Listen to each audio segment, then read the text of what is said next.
Welcome back tonight. Well, an all-you-could-eat sushi bar feeds more than human customers in tonight's Dirty Dining. 13 Chief Investigator Darcy Spears explains why a rodent infestation had health inspectors saying, oh no, to a restaurant's plans to stay open after a downgrade. The first thing we notice when walking into Ono Sushi on Eastern and Flamingo is the crowd. Isn't there a 6-person capacity at tables? A pre-pandemic sized party of 10 sat at a large table in the middle of the restaurant that had recently been shut down by health inspectors. You guys are on Dirty Dining because of the rodent infestation that you had. So we came to make sure we got your side of what was going on with all that. On March 2nd, inspectors found excessive rodent droppings on shelves, boxes holding food supplies, and floors. There was no sign of it impacting open food. The last pest control report, which was from January, documented one dead mouse and live ones binging on bait, but too crafty to get caught. What concerned you about that? Obviously, that's a pretty significant health threat. My concern is basically the landlord just ignoring my trash. It's been overflowing. The health district noted that and ordered Ono to clean it up. Owner Chris Chandra said it's been an ongoing battle with the landlord. Is it Republic Services or the landlord that's letting that trash build The up? landlord's supposed to pay Republic Services. Okay. But Republic Services always skipping. The trash issue is outside Ono's back door. Conditions inviting rodents inside include densely packed containers of paper goods and boxes which were not rotated or cleaned frequently, and lots of holes in walls and ceilings. And now also I heard because the strip is closed, all those critters go out the strip and then they look for it. And trash. So all the rats that lived on the strip are looking for food and they're coming this direction? Everywhere, because the health inspection, the health inspector that checked on us also said, I understand this is not only you. The inspector also said there was excessive dirt and debris on floors under equipment and a plumbing leak.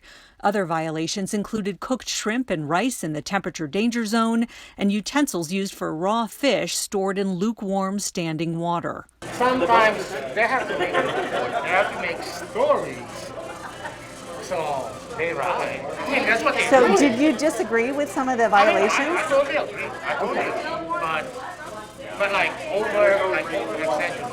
The story's like, During that March 2nd inspection, Ono was given 48 hours to throw out paper goods and boxes that were gnawed and contaminated by rodent feces and urine, as well as identify and seal areas where rodents were getting in, nesting, and breeding. holes, yes, I fixed all of them. He was also ordered to make sure there were no rodents in the ceiling and clean and sanitize the entire facility, as well as logging rodent activity. It's really tough. I work all night long. But the health district says it wasn't enough.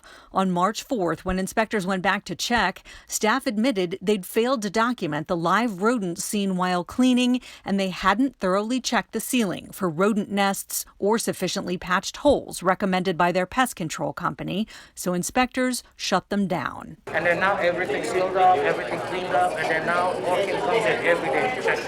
Ono reopened on March 5th with a 0 demerit A grade. Aside from the health report, I got to ask you, your restaurant's packed. There's tons of people in here. There's more than 6 people at that table and more than 50% capacity, it looks like. So what's up with that? They would insist to sit together. He says we happened upon an unusually busy day, but admits it's a welcome change. I'm welcoming the business. I mean, I'm a small business. I have to run. I need to pay my employees still. I need to make a living. I have 2 little kids at home. I have mortgage to pay. Well, we need to survive. There's no way you'll get it. I cannot take you. Otherwise, Chandra says he couldn't make ends meet. Seoul Fu Young got the highest demerits in this week's Dirty Dining. A 38 demerit C grade on March 4th left it 3 demerits short of being shut down. The Asian Southern restaurant on Owens and MLK was selling ribs that had been grilled at an employee's home, then left out on a counter at room temperature. Lots of other food, including 4 boxes of thawing chicken, was in the temperature danger zone. There were open containers of chicken and spices on the floor, greens stored in a trash bag, and active food prep in a sink filled with dirty dishes. The potato prep station consisted of a trash can and the floor. Dirty wiping cloths were used on counters. Produce was not washed before being prepped, and the freezer and ceiling tiles were dirty. Owner Artisha Hall says she was caught on a bad day when she was short-staffed and the kitchen wasn't in the best shape, but she says she's not making excuses and has re-inspection scheduled for Thursday. We also have a food truck and an Orange Julius Dairy Queen that were both shut down for imminent health hazards. All the dirty details on our website at ktnv.com. Darcy Spears, 13 Investigates.